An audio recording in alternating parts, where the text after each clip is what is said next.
Shalom sekali lagi saudara. Yes, nah ini temanya, selesaikah? Nah, kenapa saya ambil ini ya? Saya percaya bahwa kalau kita lihat di Alkitab ada satu kalimat yang sangat terkenal yang Yesus ucapkan, yang selalu paling tidak setahun sekali kita kutip, yaitu ini kan saudara, sudah selesai. Ya, bisa dibilang bahwa itu termasuk kalimat-kalimat akhir sebelum kematian Yesus Kristus ya, sudah selesai. Ya, Yohanes 19 ayat 30 sangat terkenal. Sesudah Yesus meminum anggur asam itu, berkatalah ia, sudah selesai, atau dalam bahasa Inggrisnya it is finished. Lalu ia menundukkan kepalanya dan menyerahkan nyawanya. Menyerahkan nyawanya, in the original translation itu dikatakan he expired himself. Expired himself, menyerahkan nyawanya. Seperti kita tahu bahwa beberapa kali orang-orang Yahudi berusaha membunuh Yesus. Nggak pernah bisa toh. Dia pernah mau didorong jatuh dari jurang di kotanya sendiri. Ya, dia pernah mau dilempari batu, tidak pernah bisa. Tidak bisa dibunuh. Yesus suatu saat pernah berkata bahwa aku memiliki kuasa untuk meletakkan hidupku dan mengambilnya kembali. That is amazing. Jadi kalau ini bisa terjadi, lihat, dikatakan ia menyerahkan nyawanya. Jadi bayangkan saudara, kalau ia tidak menyerahkan nyawanya, itu nggak mati-mati. Nah, itu yang kita perlu ingat. Nah, tapi yang kita mau pelajari adalah ini, seperti judulnya, selesaikah? Nah, pertanyaannya, apanya yang selesai? Ya, apanya yang selesai? Beberapa saudara sudah pernah mendengar penjelasan ini. Pada saat dia bilang selesai, apanya yang selesai? Secara umum banyak orang berpikir bahwa oke, berarti proses keselamatan selesai. Benar, tapi mungkin tidak 100% akurat kalau dikatakan demikian. Memang pada saat Yesus berkata it is finished, sudah selesai, berarti ada yang selesai. Tapi ada yang baru mulai. Begini, saudara. Ya. Ada yang baru mulai. Nah, ini yang kita akan belajar. Coba kita lihat. Ini saya bawa dua gambar. Satu ini. Lihat. Jangan berhenti di sini. Please. Jangan berhenti di sini. Loh, bukankah selesai? Ya, kalimat sudah selesai itu diucapkan di sini loh. Betul kan? Nah, tapi saudara, saya ajak saudara bayangkan sesuatu. Begini. Yesus disalib. Ya, kalau konteks budaya saat itu ya, Yesus bukan satu-satunya orang disalib, dia bukan orang pertama naik salib. Dan semua orang, baik orang Yahudi maupun orang Romawi, tahu bahwa yang namanya disalib, salib itu adalah cara membunuh secara perlahan. Orang yang disalib itu akan mati perlahan. Jadi pada saat itu, begitu Yesus mati disalib, apakah itu murid-muridnya, orang Yahudi, apakah semua orang yang mengenal, semuanya berada di dalam, terutama yang mengenal Yesus, semuanya berada di dalam keadaan takut, sedih, kecewa, mungkin iya. Kenapa? Karena orang yang diharapkan menolong mereka mati. Saudara bayangkan, pernah saudara nonton filmnya belum kelar, jagoannya mati di tengah-tengah. Nah, mungkin kayak gitu rasanya. Film belum selesai, tapi peran utamanya mati. Lalu kita bertanya-tanya, lalu gimana ke akhir film ini? Nah, bayangkan murid-murid Yesus ditinggal gurunya, bukan ditinggal pergi, ditinggal mati. Mereka melihat Yesus ditangkap, mereka melihat Yesus mati disalib.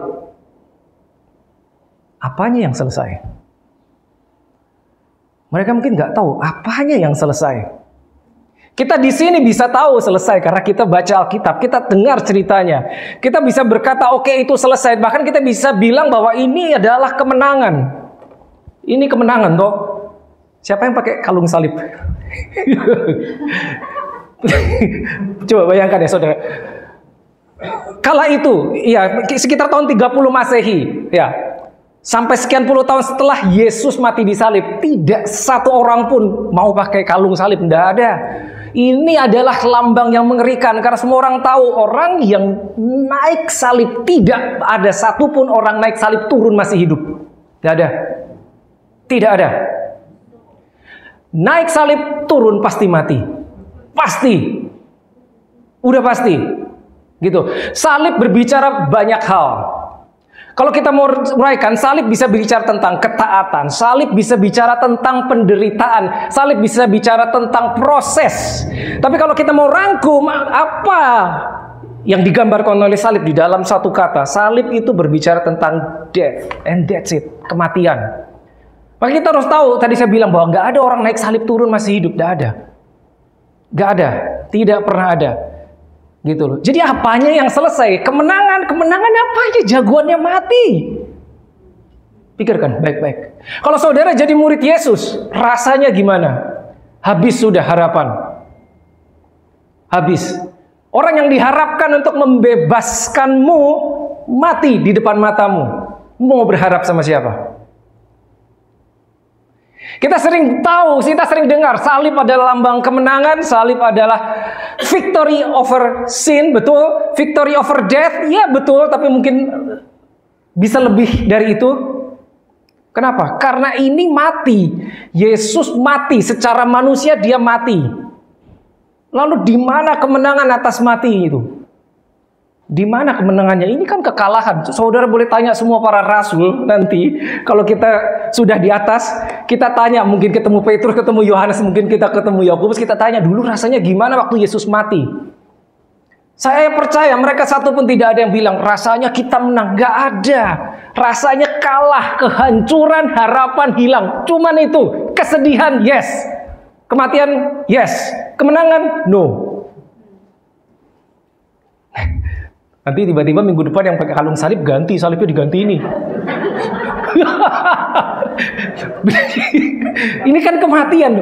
Ini adalah cara mati perlahan. Mereka profesional dalam membunuh manusia secara perlahan. Tapi kita pakai sekarang sebagai lambang kemenangan. Saudara mesti tahu bahwa ini tuh kematian. Oke, saya ajak saudara mikir sekali lagi. Saudara boleh, mari kita buka Alkitab, pelajari baik-baik. Apakah pernah, let me ask you this question, apakah pernah Yesus setelah bangkit, dia ngomong sama muridnya, hai, kamu kembali ke Golgota, bikin monumen di sana, untuk memeringkati ini, pernah nggak? Bikin monumen, ingat-ingat tempat di mana aku mati, pernah apa Yesus ngomong gitu? Nggak pernah, tidak pernah ada. Kala itu ini masih sesuatu yang mengerikan. Sekarang ceritanya beda. Kita memandang ini beda toh. Gitu. Makanya don't stay there. Jangan berhenti di sini. Belum selesai. Loh, sebentar. Alkitab bilang tadi sudah selesai. Loh, kok kenapa kita bisa bilang belum selesai? Makanya kita harus tahu satu, saudara. Apanya yang selesai? Apanya yang selesai? Yang selesai pada saat Yesus mengatakan it is finished, selesai, itu adalah harga lunas dibayar. Karena dosa itu harus dibayar tuh. Dosa yang dilakukan Adam sekian ribu tahun yang lalu itu menyebabkan seluruh kemanusiaan itu berhutang. Bayarnya harus pakai nyawa, harus pakai darah. Dibayar sama Yesus. Dia bilang selesai. Kata aslinya tetelestai in the Greek atau kolah in Hebrews. Itu mengandung arti paid in full, dibayar lunas. Kalau saudara punya mortgage, begitu saudara lunas bayar, saudara tidak harus bayar lagi. Kurang lebih seperti itu. Selesai dibayar, dosa dibayar, problem kemanusiaan yang berupa dosa disingkirkan karena lunas. Ingat, lunas. Tapi jagoannya masih mati loh, betul kan? Lalu di mana kemenangan atas kematian? Di sini, saudara, bukan di sini. Jadi kalau kita bilang salib victory over death, saya nggak bilang salah, tapi belum selesai. Ini victory over death, karena di sini orang yang tergantung masih mati.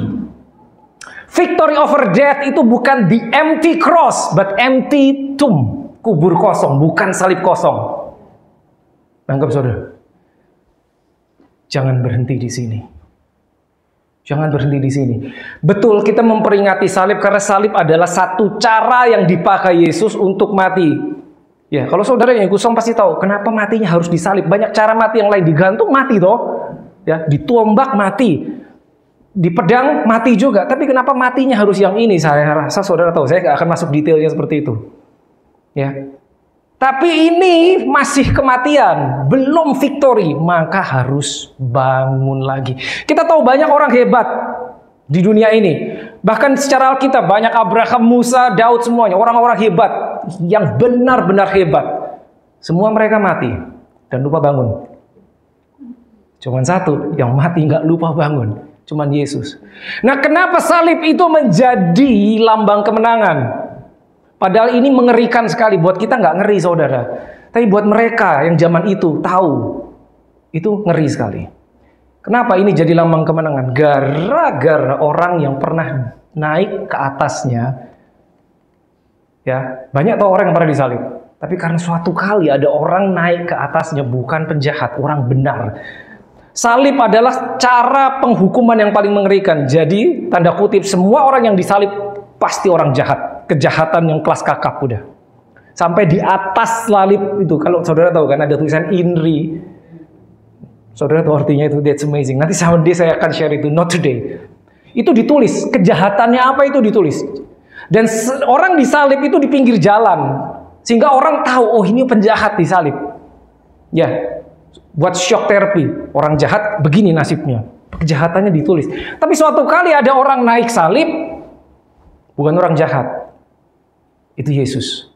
Raja dan He is God.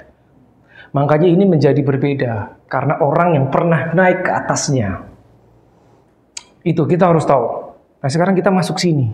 Dari sini ke sini 3 hari tuh. Kalau saudara yang ikut di FCPA kemarin dikasih pertanyaan sama Pak Erwan. Dari sini ke sini 3 hari. Apa yang terjadi dalam 3 hari? Alkitab mungkin tidak menjelaskan secara detail, tapi tersirat. Ya, di beberapa bagian Alkitab diberitahu apa yang terjadi antara ini dan ini. Kenapa ini harus tahu, saudara? Karena kita begitu mudah berhenti di sini, betul? Ya, kalau kita nggak tahu apa yang terjadi, kita maunya berhenti di sini karena ini lebih terkenal daripada ini. Ini banyak souvenirnya, ini nggak ada. Makanya lebih senang berhenti di sini. Tapi kalau kita tahu apa yang terjadi antara ini ke sini, maka kita bisa menghargai yang ini. Kemenangan atas kematian, victory over death, itu baru terjadi di sini. Ingat ya, di sini. Karena orangnya hidup lagi. Ya, ini belum hidup, di sini hidup lagi, hidup lagi. Baru bisa dibilang kemenangan atas kematian. Kenapa dikatakan Yesus mengalahkan maut? Karena dia pernah mati, terus hidup lagi. Makanya mengalahkan maut. Ini buktinya. Oke, kita lanjut ya. Kita lanjut. Sekali lagi, yes, ini bicara death, ini bicara life atau resurrection. Nah, kita harus belajar secara cepat apa yang terjadi dalam 3 hari. Nah, di FCBH sudah masuk ada 3 jawaban. Saya kira cuma 3 jawaban, padahal pesertanya banyak ya, puluhan. Yang jawab cuma 3. Dikasih hadiah, nanti pemenangnya diumumkan.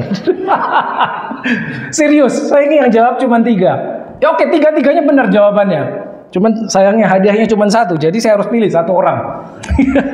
Oke, kita belajar secara cepat apa yang terjadi dalam 3 hari. Nanti saya akan beritahu saudara mengapa kita perlu tahu apa yang terjadi, supaya kita bisa menghargai ini dan kita bisa berangkat dari sini. Oke, ya ini dia yang pertama. Tercatat di 1 Petrus 3 ayat 18 sampai 19 ini ada 2 bahasa Inggris dan bahasa Indonesia. Oke, kita baca yang bahasa Indonesia secara cepat. Sebab juga Kristus telah mati sekali untuk segala dosa kita, Ia yang benar untuk orang-orang yang tidak benar. Kita ini orang yang tidak benar ya saudara.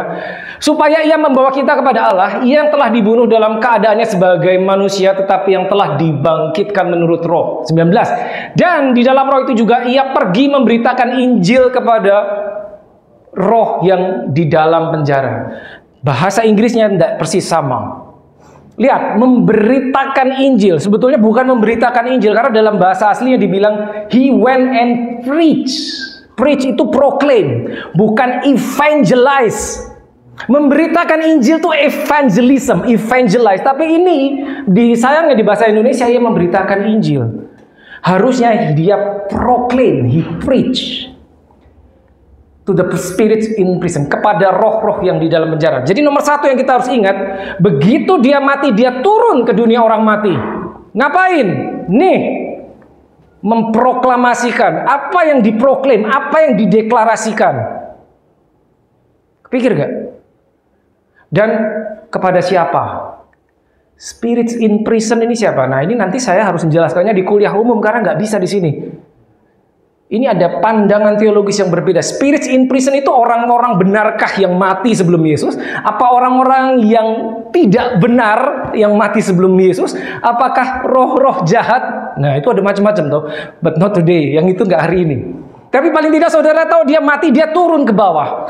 Karena setiap orang mati, kematian itu adalah ya, orang yang mati dia harus turun ke bawah.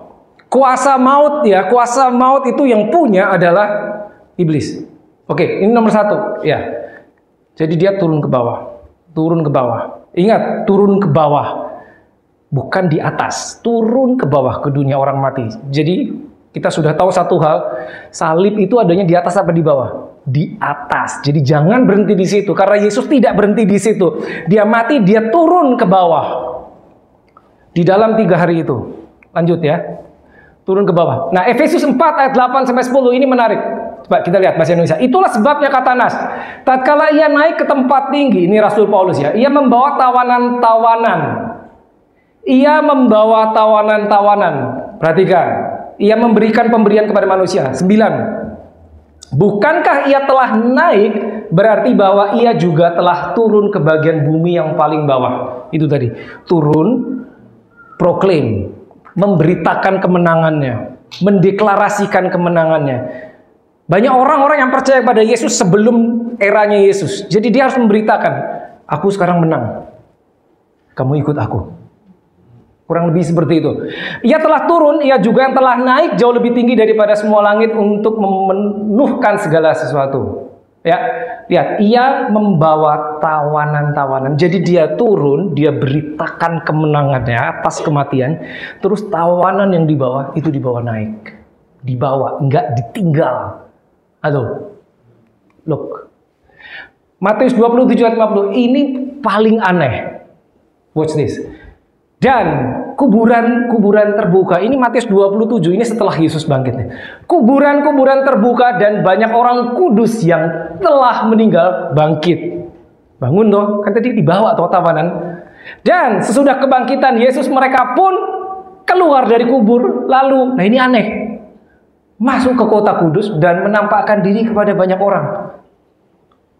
Setelah Yesus bangkit, tiba-tiba di Yerusalem, loh kok ada Abraham keluyuran, loh kok ada Musa, ada Daud. Bangkit, menampakkan diri kepada banyak orang. Masuk kota. Membawa tawanan. Ingat tadi kita barusan baca kan, dibawa tawanan. Dibawa. Nah, apalagi? Masih ada saudara. Lihat. Kolose 2 ayat 15. Iya, Yesus telah melucuti pemerintah-pemerintah dan penguasa. Pemerintah-pemerintah dan penguasa ini berbicara mengenai penguasa gelap.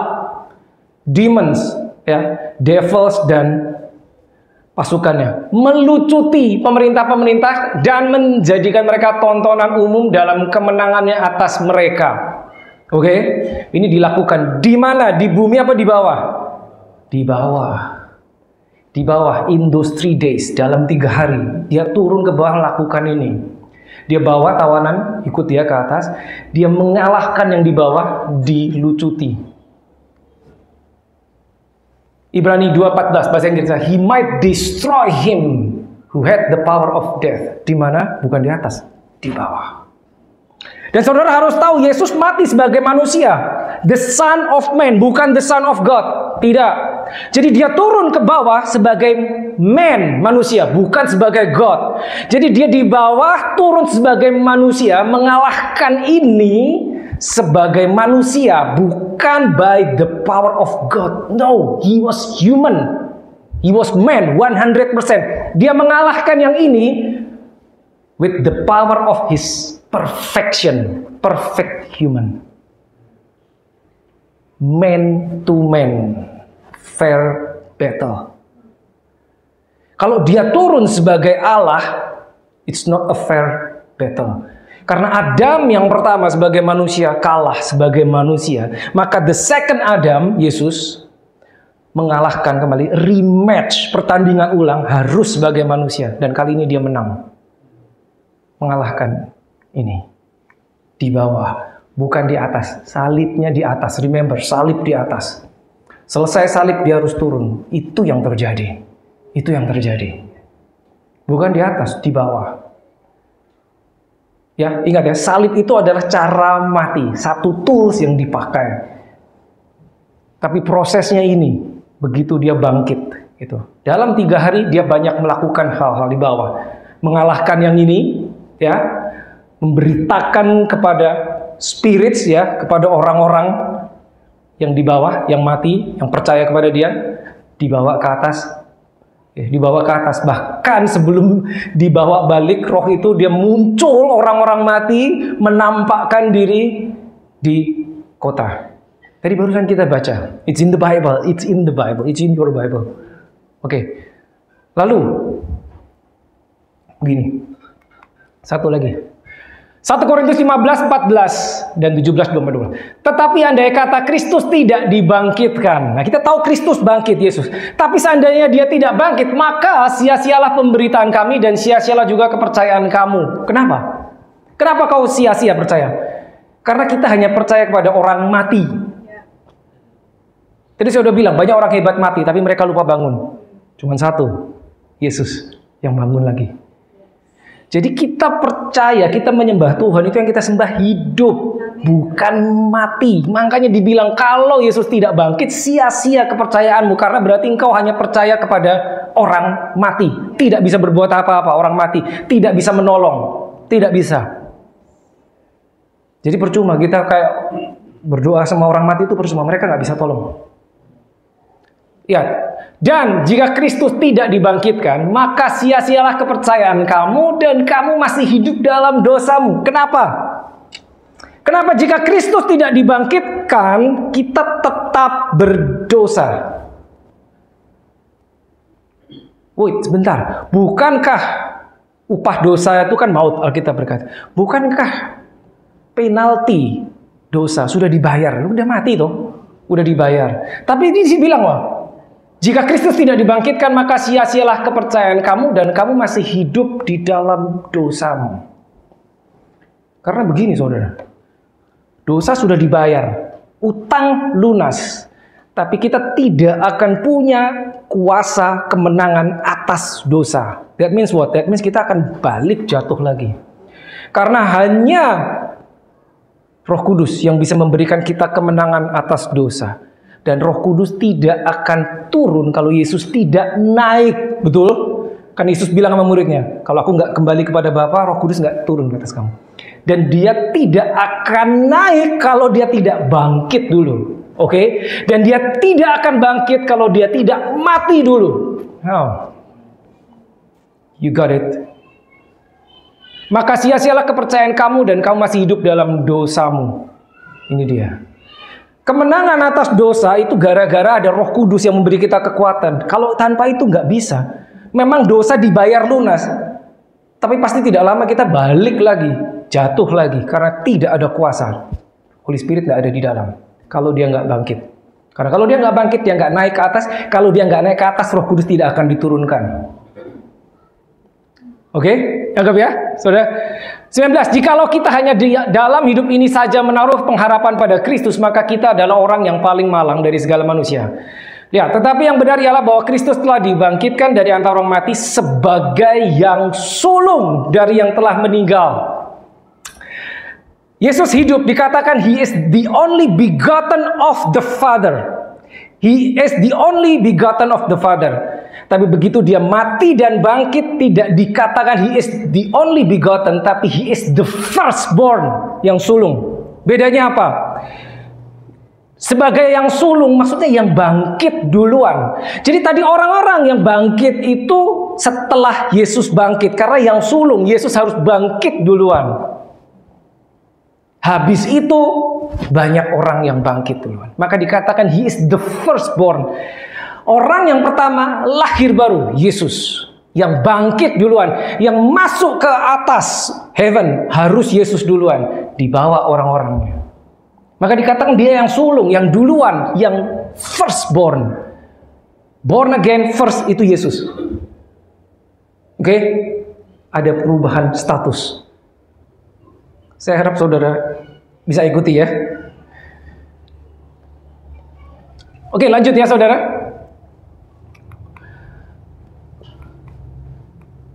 Boleh bantu multimedia? Next slide please.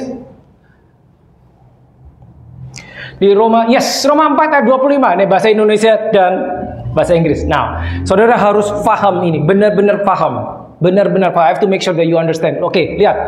Yaitu Yesus yang telah diserahkan karena pelanggaran. Watch this. Dan dibangkitkan karena pembenaran. Ada dua hal. Perhatikan baik-baik. Diserahkan itu maksudnya diserahkan untuk mati di salib. Yang kedua, dibangkitkan. Dua hal toh. Salib dan kubur kosong. Dua hal. Diserahkan mati di salib, dibangkitkan kubur kosong. Itu berbicara dua hal yang berbeda. Tujuannya tidak sama. Lihat. Alkitab mengatakan Roma 4:25, diserahkan karena pelanggaran, offense.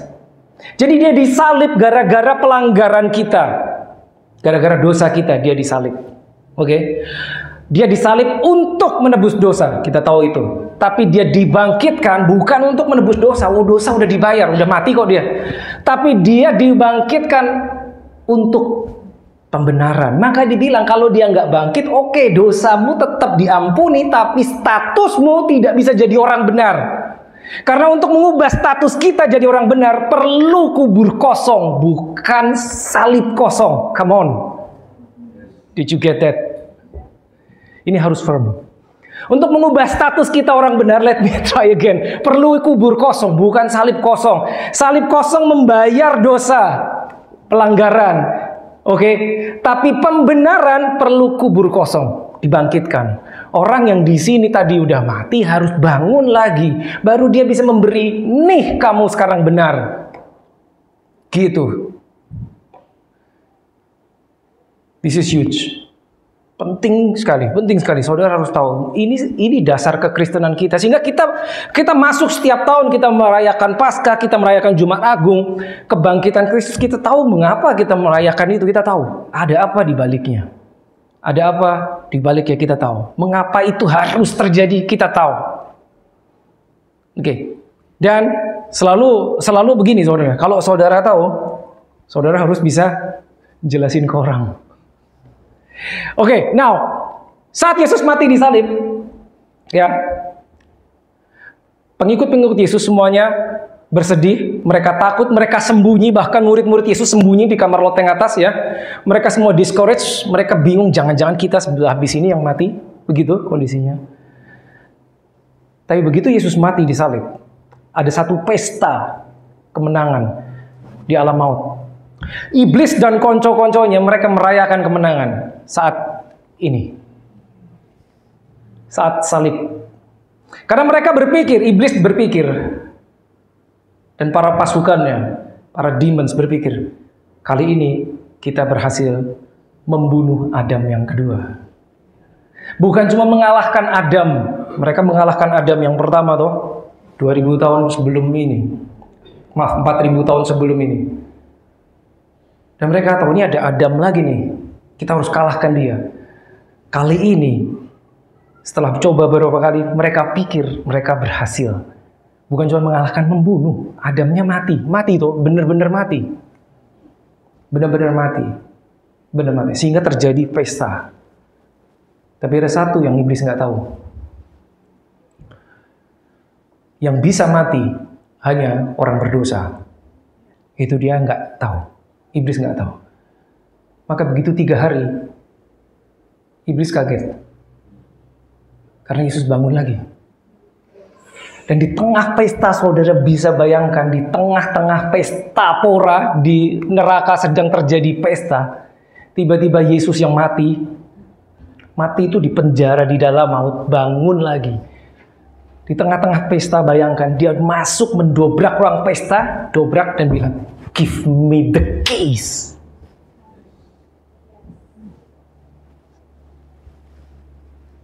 Apa ini? Aku memegang segala kunci maut. Kapan ini? Terjadi di mana? Di bawah. Give me the keys. Aku ambil kuncinya sekarang.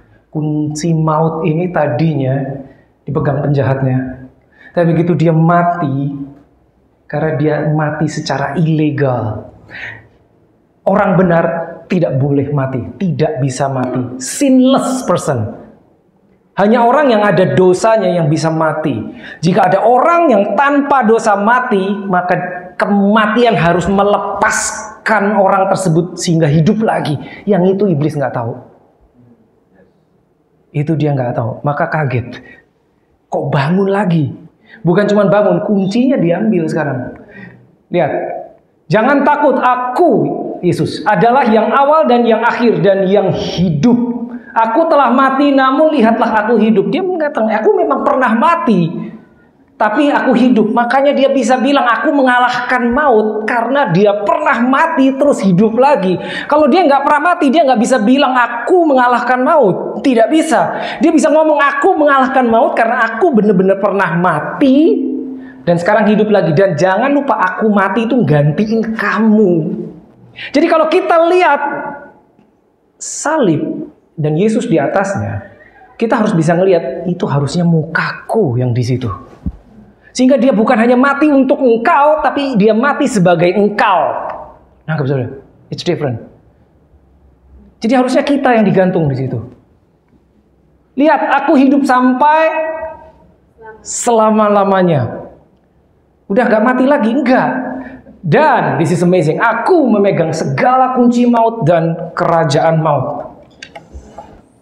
My God, this is awesome. Aku pegang kuncinya sekarang. Sehingga ayat yang di Alkitab yang berkata, hai maut, di manakah sengatmu? Itu sekarang valid. My God, that is valid. Di manakah sengatmu, hai maut? Udah dipegang kuncinya. Sehingga buat orang percaya, kematian itu bukan maut sebetulnya. No, kematian adalah transfer to another glory.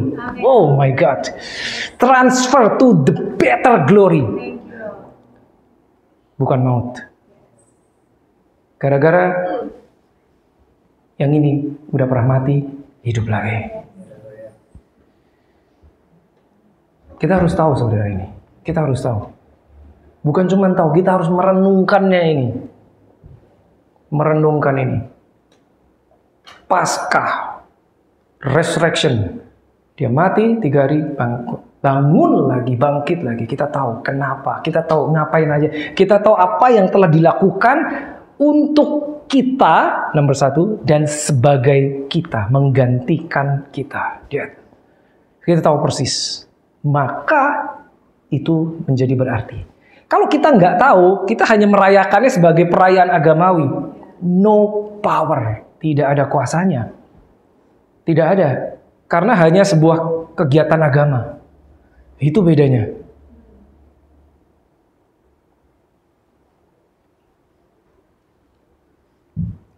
Setiap kali kita berdoa menyebut in the name of Jesus, itu bukan orang mati yang kita sebut nama itu. Kita udah, saudara ingat yang kemarin Jumat kita bicara. Dia merendahkan diri, taat disalib, ya, taat disalib, mati sampai mati disalib, sehingga kepadanya diberikan, dikaruniakan nama di atas segala nama, di atas segala nama. Jadi begitu dia mati, dia bangun lagi dan dia naik, di atas terjadi coronation service. Terjadi sebuah upacara penganugerahan nama. Nih, karena kamu udah mati, taat, sekarang diberikan nama. Sekarang namanya Yesus itu bisa dipakai untuk mengalahkan musuh. Kenapa? Karena engkau telah mati, taat, dan hidup lagi. Itu terjadinya di atas, bukan di bumi, bukan di bawah, tapi setelah dia naik. But that's another teaching. Sehingga pada saat kita berdoa in the name of Jesus, itu bukan tagline, tapi itu ada powernya. Karena yang punya nama itu pernah mati dan hidup lagi. Dan yang punya nama itu mengalahkan maut. Sehingga kita bisa pakai nama itu, if we believe. Oh, karena syirana pasyakamar. Glory to God. Hallelujah. My God. Ya, boleh dibantu multimedia. Yes, nah, Lanjut ya saudara, sedikit lagi. Yohanes 20 ayat 1 sampai 7. Oke, kita tahu ceritanya. Dia mati, 3 hari kemudian dia bangkit. Oke. Dia bangkit. Minggu dia bangkit. Dia bangkit. Manusia pertama yang berjumpa Yesus saat bangkit adalah seorang wanita. Ya, tahu kan? Siapa? Maria Magdalena. Jadi begini, dia bangkit. Dia punya agenda. Begitu dia bangkit, dia harus naik ke surga. Kenapa? Dia sebagai imam besar. Dia harus melakukan tugas keimaman sebagai imam besar. Bukan di bumi. Bukan. Di bumi imam besar melakukan tugas keimaman di bait suci. Di bumi. Physical temple. Physical tabernacle. Tapi Yesus imam besar agung. Imam besar perjanjian baru. Dia harus melakukan tugasnya di atas. Di surga. Maka dia naik bawa darah seperti imam di bumi, masuk ke ruang Maha Kudus, bawa darah, memerciki ya ruang Maha Kudus dengan darahnya 7 kali. Itu juga Yesus lakukan, tapi bukan di sini, di atas.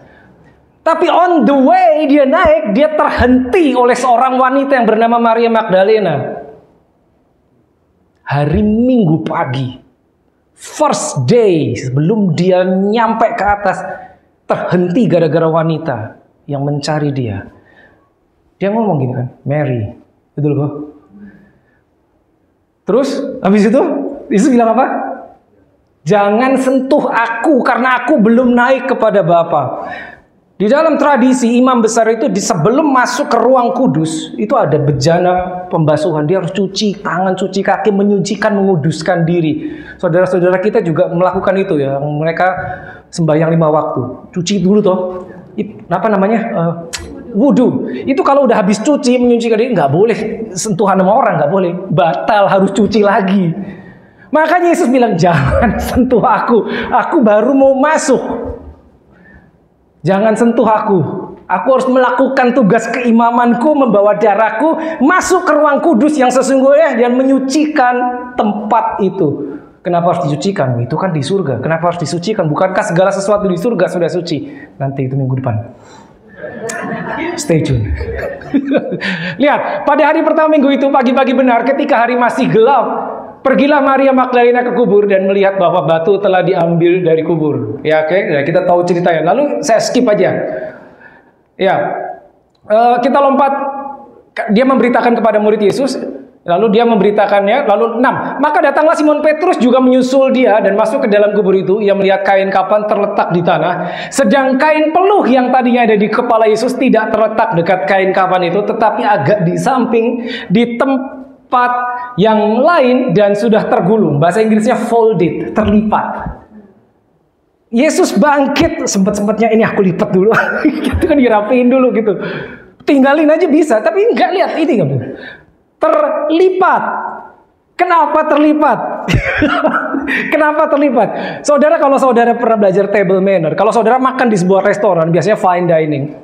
Ya, saudara makan, terus saudara mau tinggal, apa ke toilet, mau sebentar ngambil sesuatu di mobil ke tempat parkir. Wah, gimana nanti kalau saya tinggal, dikira udah selesai, diberesin sama waiternya. Gampang, lipet, taruh di meja. Mereka tahu itu terlipat berarti belum selesai. Orangnya balik lagi. Lihat, detail sekali. Yesus sempat-sempatnya dia ngelipet kainnya, taruh dilipat. Karena itu menunjukkan I'll be back. Aku belum kelar, aku balik lagi. My God. Dilipat.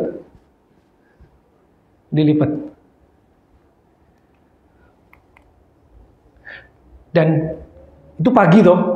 Pagi, ya, hari Minggu pagi, lalu Minggu malamnya, lihat, ya, kalau saudara baca Yohanes 20 pasal 20 ayat yang pertama dikatakan in the evening, hari yang sama, hari pertama berarti Minggu malamnya, kata Yesus kepada murid-murid, mana tadi? Oh enggak, ini yang pasti ketemu Maria. Jangan kau memegang aku belum pergi kepada Bapa. Ini udah. Berarti ini dia. Yohanes 20 ayat 19 sampai 22. Ketika hari sudah malam pada hari pertama minggu itu. Jadi hari yang sama, masih minggunya tapi malam. Kayak kita, ya ini malamnya, nanti malamnya. Berkumpulan murid-murid Yesus di suatu tempat dengan pintu yang terkunci karena mereka takut kepada orang Yahudi. Takut, ya jelas takut lah, gurunya baru mati kok. Pada waktu itu datanglah Yesus dan berdiri di tengah mereka dan berkata, I love this, peace, damai sejahtera bagi kamu. Yesus tahu muridnya takut. Dan dia tahu apa yang dibutuhkan muridnya. Peace, damai. Maka kalimat pertama adalah damai sejahtera bagi kamu. Dan sesudah berkata demikian, ia menunjukkan tangannya dan lambungnya kepada mereka. Murid itu baru ini bersukacita ketika mereka melihat Tuhan. Maka kata Yesus sekali lagi, damai sejahtera bagi kamu. And this is very important. Look, sama seperti Bapa mengutus aku. Sebentar. Sama. Garis bawahi kata sama. Seperti Bapa mengutus aku, demikian juga sekarang aku mengutus kamu. Tapi nggak berhenti di situ. Pada saat dia mengutus, ini yang dilakukan. Dan sesudah berkata demikian, ia menghembusi mereka dan berkata, terimalah Roh Kudus. Receive the Holy Spirit. Apa yang kita pelajari? Saudara lahir baru, saudara menerima ini loh, Roh Kudus. Ternyata saat saudara menerima ini, ternyata ini adalah untuk ini. Cuma kita sering nggak ngeh, kita sering nggak tahu, nggak nyadar bahwa kalau kita punya Roh Kudus berarti kita diutus. Diutus ngapain? Sama seperti Bapa mengutus Yesus. Jadi misi yang dilakukan Yesus di atas bumi, suka nggak suka, sekarang saudara tahu itu ada di engkau. Misi itu sama seperti Bapa mengutus aku, demikian sekarang aku mengutus kamu. Oleh karena itu kamu perlu juga roh yang ada di dalamku. Nih sekarang aku pindahin ke kamu, sehingga kamu bisa melakukan seperti apa yang kulakukan. Hari pertama dia bangkit, langsung malamnya dia lakukan ini. Berarti apa? Very important. Dan saudara tahu ceritanya, dia bangkit, dia berjalan di atas bumi 40 hari lagi. Ini hari pertamanya. Receive the Holy Spirit. Titik itu, momen itu, murid-muridnya lahir baru. Terimalah Roh Kudus. Terima, mereka terima, sudah. Mereka terima. Oke, jadi begini saudara. Ingat baik bahwa salib itu bicara kematian. Kubur kosong, kehidupan. Jangan stay di tempat yang tidak seharusnya kita stay. Kita mengingat salib karena itu cara Yesus mati untuk membayar dosa, untuk membayar kutuk. Oke, tapi jangan lupa itu belum selesai. Satu proses selesai, kutungnya udah dibayar. Tapi proses redemption untuk memberikan status kita sebagai orang benar itu belum selesai, baru mulai. Ya. Baru mulai sampai dia harus bangkit lagi, lalu 40 hari berjalan dia naik ke surga, ya. Habis itu 10 hari kemudian diberikan Roh Kudusnya, baru itu start. Kamu jadi Kristus itu baru setelah Pentakosta. Jadi saat Yesus naik dan memercikkan darahnya di tabernakel di surga, maka redemption itu sah. Nih darah aku curahkan, aku percikkan, sah. Semua proses sah. Sah itu berarti kita semua sudah bisa menerima Roh Kudus karena udah dibayar utangnya, lunas. Paid in full. Paid in full. Ya, jadi ingat, empty tomb, bukan empty cross. Sayangnya nggak ada jual souvenirnya empty tomb. Ya udah nggak apa-apa, pakai kalung salib is oke, nggak apa-apa. Ya, tapi paling tidak saudara sudah tahu mengapa empty tomb, mengapa itu penting. Ya, worship team boleh kembali. Mengapa itu penting ya? Ingat saudara. Salib itu jalan. Itu alat yang dipakai. Penting, yes, penting. Tapi belum selesai. Ada satu proses yang baru akan dimulai. Oke, let us pray. Haleluya.